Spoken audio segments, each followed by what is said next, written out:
आगाज़ तो होता है, अंजाम नहीं होता, जब मेरी ज़िंदगी में वो नाम नहीं होता।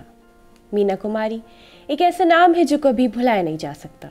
न सिर्फ अपनी एक्टिंग बल्कि अपनी ज़ाती ज़िंदगी के लिए भी जानी जाती हैं मीना कुमारी। आज की वीडियो में हम इसी सदाबहार अदाकारा के बारे में बात करने जा रहे हैं। आदाब, आप देख रहे हैं आवाज़ द वॉइस और मैं हूँ आपके साथ अमीना माजिद।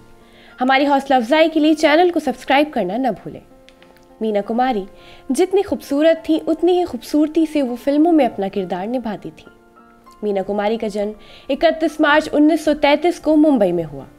मीना ने स्कूल की पढ़ाई नहीं की थी, लेकिन उन्हें कई भाषाओं का ज्ञान था और वो शायरी की बेहद शौकीन थी। 1952 में आई फिल्म बैजू बावरा से वो मशहूर हुई।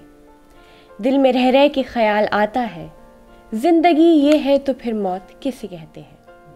फिल्मों को लेकर मीना की किस्मत जितनी अच्छी थी उतनी ही असल जिंदगी तूफानों से भरी हुई।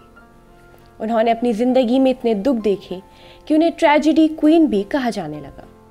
जहां बचपन में मीना को कोई सुख नहीं मिला था, वहीं उनकी शादीशुदा जिंदगी भी सुखी नहीं रही। मुझसे पहली सी मोहब्बत मेरे महबूब न मांग, फैज़ अहमद फैज़ की ये नज़म मीना की लव लाइफ को बखूबी बयान करती है।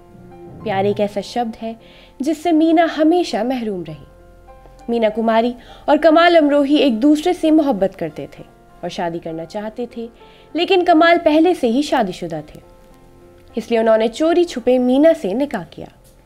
पर कुछ महीने बाद ही दोनों के बीच झगड़े होने लगे। कमाल की लगाई गई पाबंदियों की वजह से मीना को उनकी जिंदगी कैद जैसी लगने लगी और लोग उन्हें पिंजरे का पंछी भी कहने लगे थे। दोनों के बीच झगड़े बढ़ते गए और एक रोज दोनों का तलाक हो गया। इसके बाद मीना कुमारी को शराब पीने की लत लग गई।